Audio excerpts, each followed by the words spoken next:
네, 우리 전세현 자매님이 외숙모와 함께 은혜로운 특성을 하게 돼서 감사합니다. 네. 오늘 말씀의 제목은 내가 이를 위하여 왔노라. 요절은 1장 38절입니다. 다 함께 읽어보겠습니다. 시작. 이르시되 우리가 다른 가까운 마을들로 가자. 거기서도 전도하리니 내가 이를 위하여 왔노라 하시고 기도하겠습니다.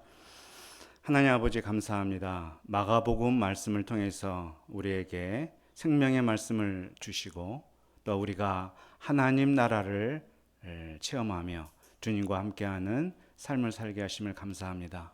주님, 오늘 우리에게 진리의 음성을 들려주셔서 주님의 말씀이 우리의 삶의 양식이요 방향이 되게 하여 주시고 우리가 오늘 이 시간 주님 안에서 온전한 예배를 주님께 드리는 시간 되도록 도와주십시오. 감사하며 예수님의 이름으로 기도합니다. 아멘. 하나님의 나라가 가까이 왔습니다. 성경은 우리가 하나님의 나라로 간다 이렇게 표현하지 않고 하나님 나라가 우리에게 온다 이렇게 표현을 합니다. 요한계시록에서도 새 예루살렘이 하늘에서 우리에게 내려온다 이렇게 표현을 했습니다. 하나님 나라가 저 태양계 바깥에 있는 것이 아니라 하나님의 다스림이 있는 곳이 하나님의 나라입니다. 하나님이 주시는 은혜와 평강을 맛보고 있는 내가 있는 곳이 하나님의 나라입니다. 내가 하나님의 자녀이고 하나님이 나의 주인이시면 거기에 하나님의 나라가 있습니다. 마가복음이 하나님 나라를 맛보게 하는 생명의 말씀이 되기를 기도합니다. 지난주에 하나님의 나라가 제자들에게 임했습니다. 그래서 그들은 예수님을 따랐죠. 회당에도 임했습니다. 그래서 귀신들이 쫓겨나갔죠. 예수님의 말씀은 사람들의 가슴을 때렸고 등골을 서늘하게 만들었습니다. 말씀은 그들을 가까이 온 하나님의 나라에 눈을 뜨게 했고 더 분명히 보도록 도왔습니다. 이렇게 해서 하나님의 나라는 확장되어 나가고 있습니다. 자, 이제 예수님은 회당에서 제자들과 나오셨습니다. 이번에는 시몬과 안드레 제자의 집으로 신방을 가셨습니다. 마가복음에 기록된 신방의 첫 사례입니다. 그 집에는 시몬의 장모가 있었는데 열병으로 누워 있었습니다. 왜 열병에 걸렸는지는 알 수가 없습니다. 어쨌든 신방하지 않았더라면 몰랐을 일입니다. 사람들은 장모에 대해 예수님에게 이런 얘기 저런 얘기를 했습니다. 예수님이 다가가셔서 그의 손을 잡아 일으키시니 열병이 떠났다고 말합니다. 마가복음은 예수님의 마음이 어떠했는지 무슨 말씀을 하셨는지 구체적으로 언급하지는 않습니다. 그렇지만 예수님이 그들의 부탁을 들으셨고 그 능력으로 치료하셨음을 사실적으로 말씀합니다. 구구절절 설명하지 않아도 그 행동과 결과가 예수님과 하나님 나라에 대해 모든 것을 말해 줍니다. 장모님에게도 하나님의 나라가 임했고 시몬의 집에도 하나님의 나라가 임했습니다. 장모의 열병 문제는 시몬에게는 아픈 손가락과도 같은 문제였을 것입니다. 아무리 갈릴리에서 고기를 잡아다가 가까이서 섬겨드려도 해결할 수 없는 문제였습니다. 예수님의 제자로 살아간다면 이 문제 해결은 더 멀어질 것 같았습니다. 그런데 그렇지가 않았습니다. 시몬이 해결할 수 없는 문제를 예수님이 해결해 주고 계십니다. 부르심을 받았을 때 시몬은 그물을 버렸습니다.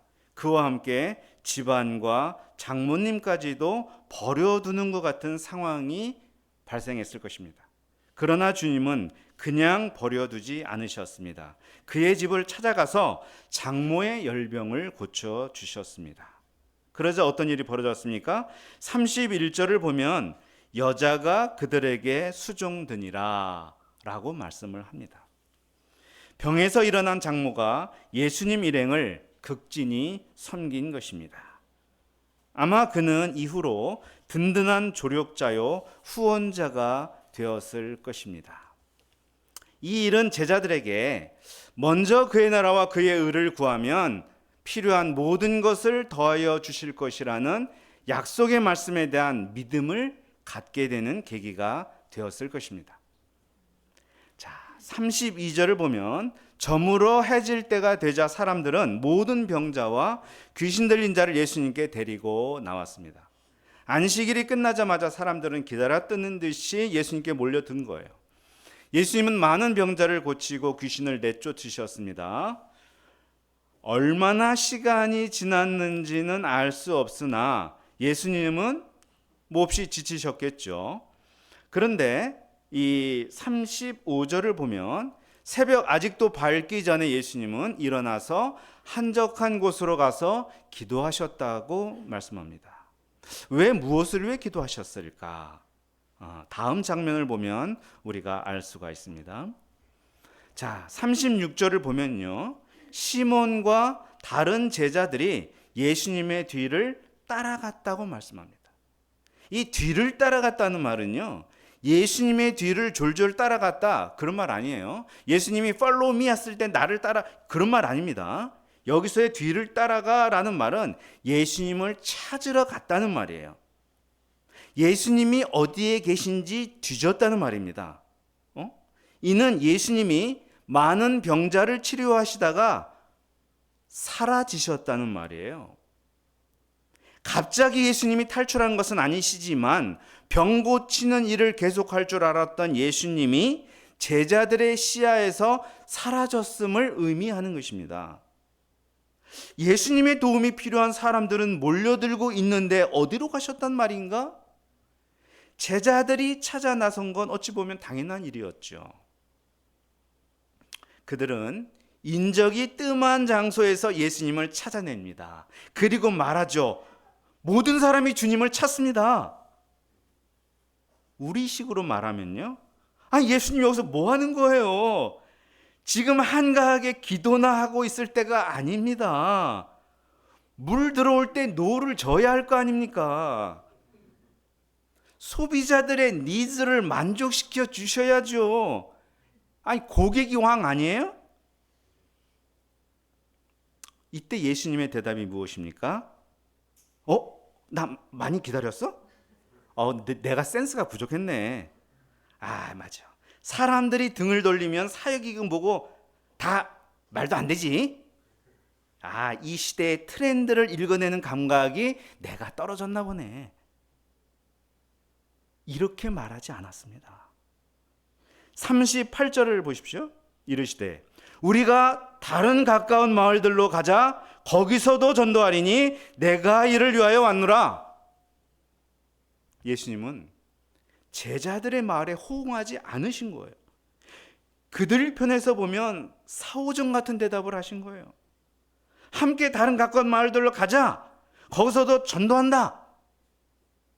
앞서 회당에서 가르치신 것처럼 가르칠 것인데 내가 이를 위하여 왔다고 하십니다. 병자를 고치는 게 먼저가 아니고 말씀을 전하는 것이 먼저라고 하시는 거예요. 말씀을 전하다 보니 귀신도 쫓겨나갔습니다. 병자도 치료했습니다. 은혜가 넘쳤습니다. 축복이 흘렀습니다.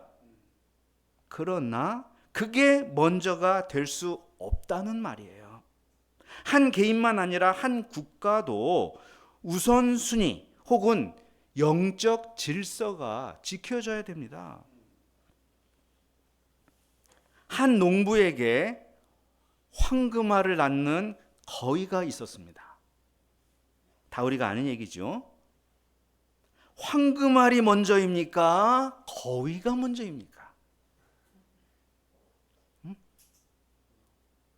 농부에겐 처음 거위가 먼저였습니다. 황금알을 낳는 거위가 매우 소중했고 사랑스러웠습니다. 그러다가 어느 순간 탐욕에 눈이 돌아가 버리고 말았습니다. 황금알이 먼저라는 생각이 든 거예요. 이따금씩 감질나게 생기는 황금알을 기다릴 수가 없었습니다.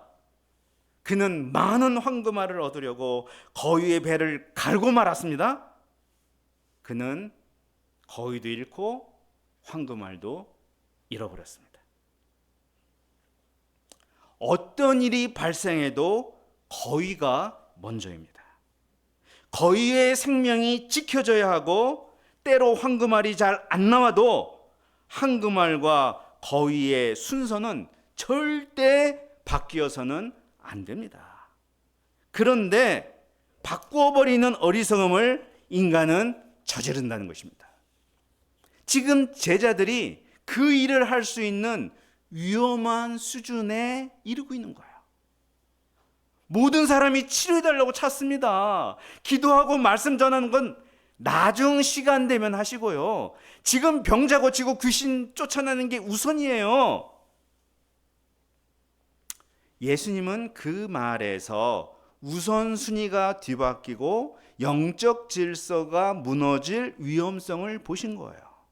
그래서 대꾸하지 않으시고 다른 마을들로 가서 거기서도 전도할 거라고 하신 겁니다. 분명한 것은 하나님과 하나님의 나라가 먼저이지 하나님이 주시는 축복이, 우리 축복 형제님이시죠? 우리가 축복 형제님을 연상시키면 안 됩니다.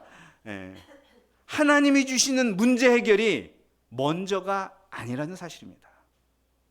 이거는 성경에 누누이 나오는 얘기예요. 아브라함, 모세, 다윗의 삶에도 이게 계속 나옵니다. 아브라함 하나만 예로 들어보겠습니다. 그는 처음 하나님과 하나님의 약속의 말씀을 붙들고 고향을 떠났죠. 그에게 거위에 해당하는 것은 하나님 약속의 말씀이었고 황금알에 해당하는 게 뭐였을까요? 네? 그렇죠.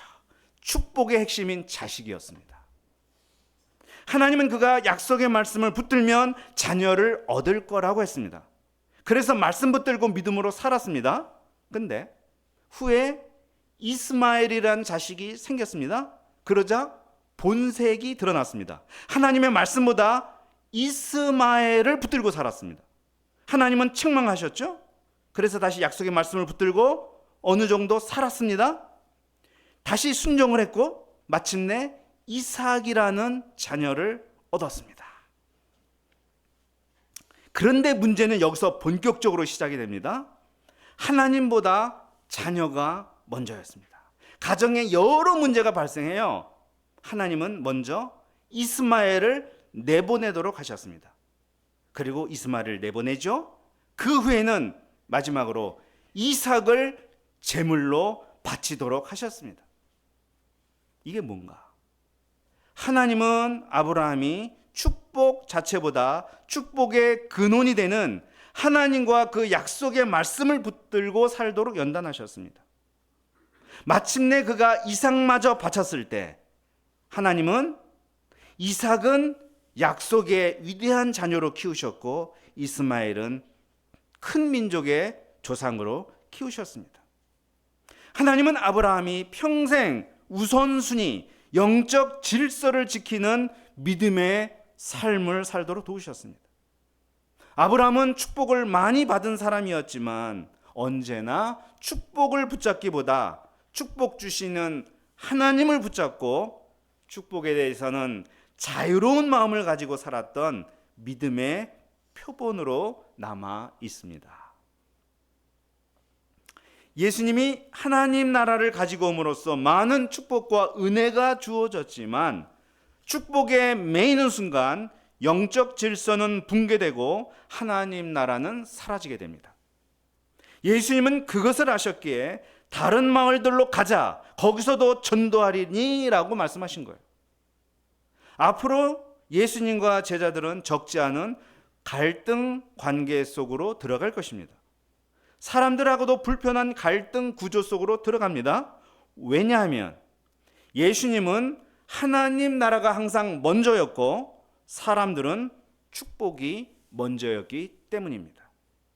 예수님은 하나님께 순종하면 축복은 따라온다는 주의였고 사람들은 축복을 위해 하나님을 따른다는 주의였기 때문입니다.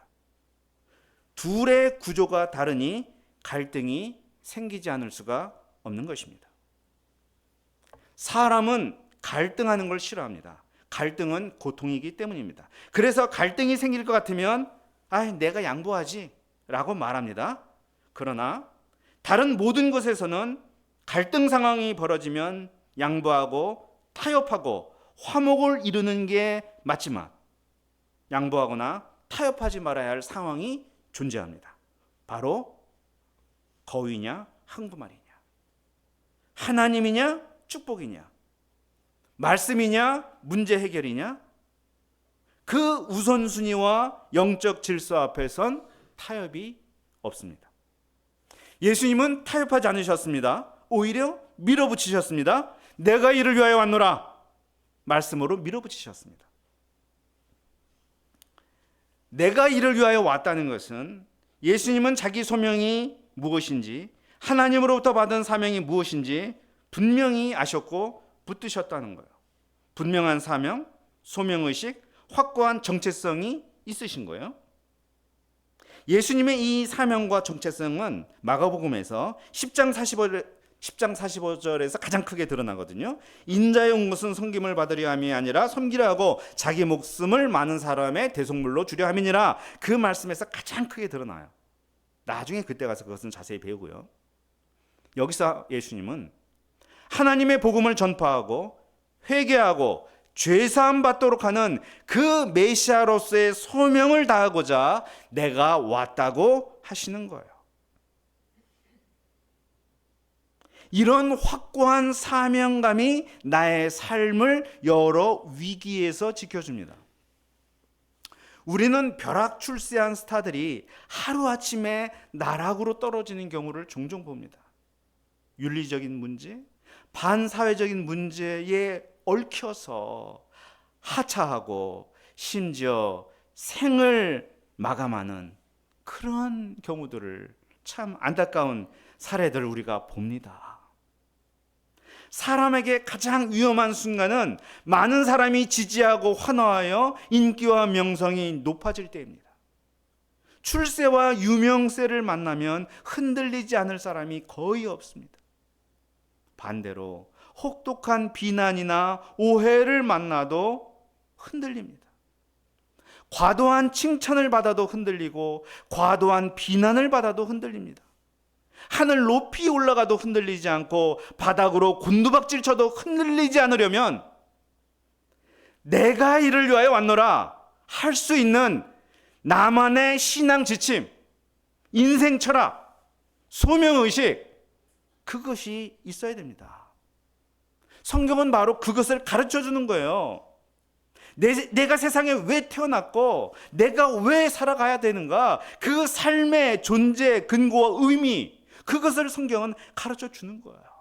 대표적인 몇 가지 말씀 우리가 잘 아는 거 있잖아요. 먹든지 마시든지 무엇을 하든지 다 하나님의 영광을 위하여 하라. 너희는 먼저 그의 나라와 그의 의를 구하라. 이런 말씀들이 우리에게 확고한 생애의 철학이 되는 것입니다. 확고한 소명의식 때문에 발생하는 갈등은 유익한 것입니다. 갈등하면서 제자들은 예수님이 어떤 분인지 알았고 하나님 나라 비밀을 깊이 깨달았기 때문입니다. 갈등하며 제자들처럼 예수님과 가까워지는 관계가 있는가 하면요, 갈등하며 평행선을 달리다 결국 한쪽을 죽여야 끝나는 관계도 있습니다. 그것이 예수님과 종교 지도자들의 관계였습니다. 그 갈등은 앞으로 마가복음 내내 등장하게 될 것입니다. 자, 생각해 보세요. 내가 하는 갈등은 제자들이 하는 갈등인지 아니면 서기관과 바리새인들이 하는 갈등인지 돌아보는 시간이 되면 좋겠습니다. 다음에 나오는 한 나병 환자 치유 사건은 예수님과 사람들 사이의 갈등이 뜻밖의 지점에서 불거짐을 보여줍니다. 한 나병 환자가 예수님께 와서 꿇어 엎드려 간구했습니다. 그는 믿음이 있었고 누구보다 간절했고 겸손했습니다. 당신이 원하시면 저를 깨끗하게 하실 수 있습니다. 예수님은 그를 불쌍히 여기셨어요. 손을 내밀어 환부에 대셨습니다. 그리고 내가 원하노니 깨끗함을 받으라 하셨습니다. 그러자고 나병이 그에게 손하고 깨끗하게 해졌다고 말씀합니다.